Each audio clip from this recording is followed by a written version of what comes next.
Thank you very much for your warm reception.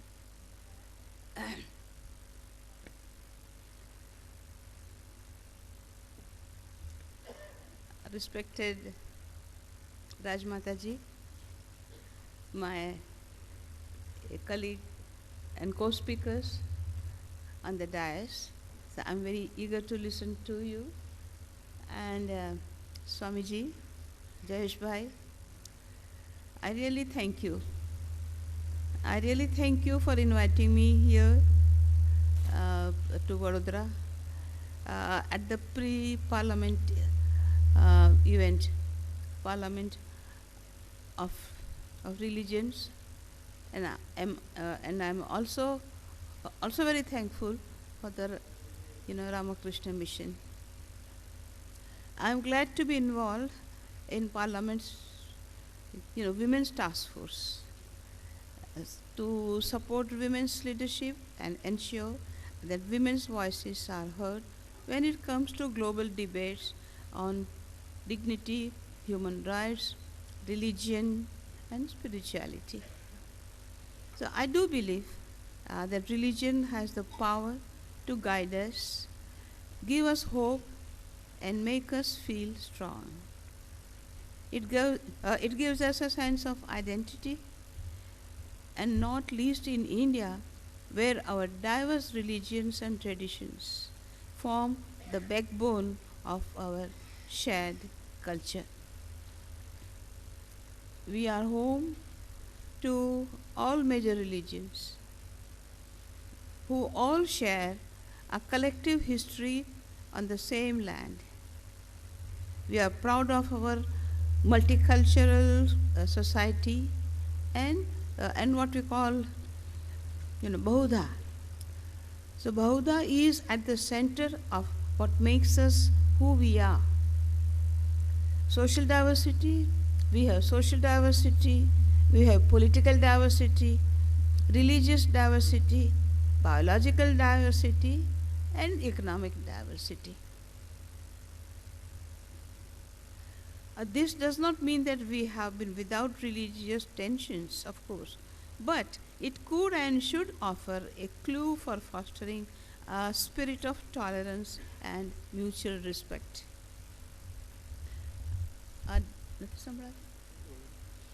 Okay?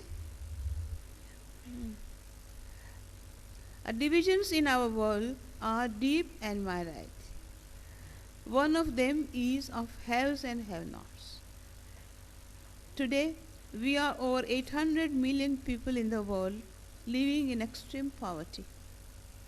That is it means that over 800 million people who exist outside of mainstream society. And it is known that women are more likely to suffer poverty than men. So at its best, the moral power within religion and the importance of its institutions throughout our society means it can play a leading role in alleviating poverty and including the marginalized. My own organization, SEWA, that is Self-Employed Women's Association, having 2 million membership, so consists of approximately 1/3 of Muslim members and 1/3 of Dalits, and most of the rest are underprivileged groups of the society. But we never say minorities. We all are equally poor. We are thus very well aware of how social and religious tensions affect the poorest communities, particularly, and the people the most. When there is any disturbance amongst the citizens, they affect our members the most. Then we work on rehabilitation and on education. However, I must admit that such tensions in many respects have made our organization stronger. The members have been able to come more closer. They care for each other. There is more mutual helping and greater concerns and greater assimilations. so among our members and the neighboring communities. That is, I call feminine way of dealing with issues. My own background is a Hindu one, and my activism is very much framed within the context of karma. Karma as meaning action. I am not the type who is particularly focused on the theology and stories or thinking too much about things. If I see a problem, something has to be done about it, and we try to do it. I am basically an organizer, ready to go in the street, and that has been as long as I remember. I believe that those who are weak have to come together, have to get together and find ways to influence decision makers and places of power. But that something has to be organized around solid values. Without the foundation of values, life is of no use. There is no happiness. In my case, Gandhiji shows the way. Gandhian thinking has been a guiding force in my life. What he has to say is so basic, so simple. People who hear it can say that they already know it. His thoughts are as old as hills, as old as the hills around, as he said. There is nothing new, easily understood by me and you, by poor and rich, by rural and urban, educated and the illiterate. The values are the very human values Gandhiji talks about. In today's world, these human values can get lost as religion blurs and mutates into a strange form of nationalism. But this is not nationalism as a form of mere pride of one's country. But it's a tool to spread sectarian hate and divide the society. This is clear in conflicts both here in Asia and across the globe.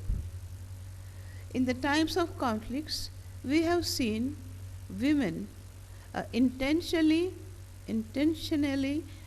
targeted and and then poverty then spreads. The miseries spread, and that creates all the more and all the deeper rift between the haves and the have-nots. And so I'm particularly talking about poverty because I believe that poverty is not God-given.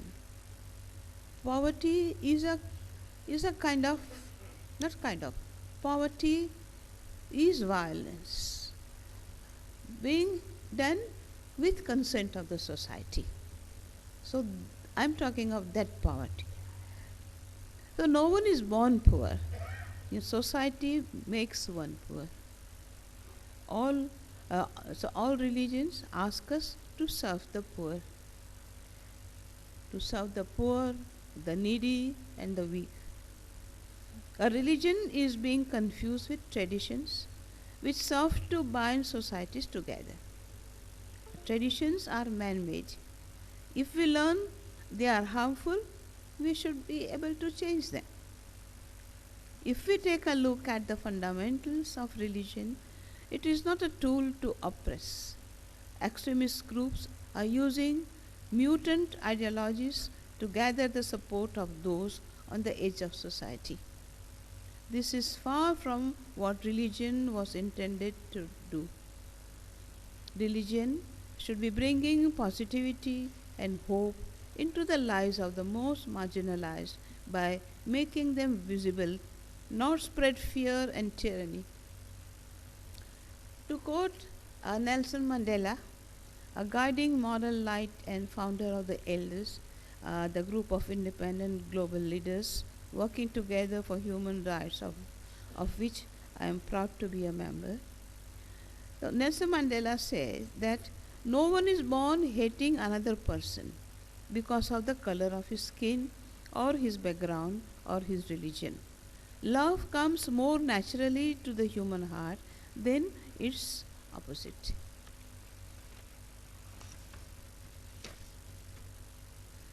The shared community of religion can allow women to come together and act as one. In this regard, it is similar in my experience to trade unions. My union, SEWA, was set up in 1972. Now it stands a women's only trade union with over 1.8 million members at the end of the year 2014. These are women from different parts of India, different backgrounds and different trades. Our goal was to make these women come together and help themselves. A fundamental role of religion is that it brings people together in a way many other organizations cannot. Religion is the largest example of what people can achieve when they come together. And this is why it is so important that religions should treat all their followers with equal respect. My generation has been greatly influenced by Gandhiji, as I said, and we all had one purpose: to rebuild the nation, to rebuild after Indian independence. Gandhi's ultimate goal was not solely political independence, it was to win Swaraj. Swaraj is the pursuit of self-reliance and freedom. But Swaraj or freedom cannot be given, it is generated within oneself. Empowerment is not a thing that can be given or taken back. Let women be engaged to do things and to solve a problem, to deal with the issue and to mobilize, so that when they do things, they are empowered. And when they do things collectively, then they are all the more empowered. The importance of peace and empowerment alike, the importance of peace and empowerment alike is that it is not out there, it is within us. So any positive, constructive act of love and care builds peace, and when millions take these actions, peace spreads and prosperity also follows. Now this is nothing new that I am saying. This is as old as Gandhi, as old as Christ or Buddha. This is in our heart. A human begins his or her own life seeking love, truth, trust, a kind touch which is very normal. The Bhagavad Gita states that liberation is achieved through karma, as I said. Karma means action. Karma means work. Work is central to human life. Even God works. So karma or call it work, is central to human life and as fundamental as truth and love. By work, I do not mean sweatshops and cheap labor, which are forms of exploitation. Work to me is better understood as livelihood. Livelihood evokes the language of a biomass and informal economy, people's economy. In this context, a woman is a worker, but not only a worker. Woman is a provider, a caretaker, an educator, a networker, a conserver. She is a forger of bonds. She is a creator and preserver. She wants stability in the society all around. She wants stability for holding the roots for her children. And that is why I consider I consider women's participation and representation an integral part of the development process. Not only development process, but in the peace building process as well. Women will bring constructive, creative, and sustainable solutions to the world. I have great faith in the feminine way of transformation of the world. When I say feminine way, uh, I don't mean only women. We should also honor the feminine within men as well. So it will be a long thing, but so I hope that I'm clear to to express it in a short phrase, which is a feminine way. This process of empowerment is, in my view, closely intertwined with the journey of personal development within religious traditions. This is why it is so important that women can contribute to religious life. Through all my work and experiences, I have come to believe that building an equitable, sustainable, and peaceful world lies in our sense of connectedness. In, uh, in conclusion, I would like to say something like this, that I am not alone in this world. You are bound to me, and I am to you. I am also bound to the people in my community, and my community is bound to me. My community is linked to each neighboring community, and together we form the world. Like oceanic circles, we are all interlinked. You and I, our communities, our faiths, our traditions, and the lands we share are mutually related, making us all offspring of the Mother Earth. Thank you.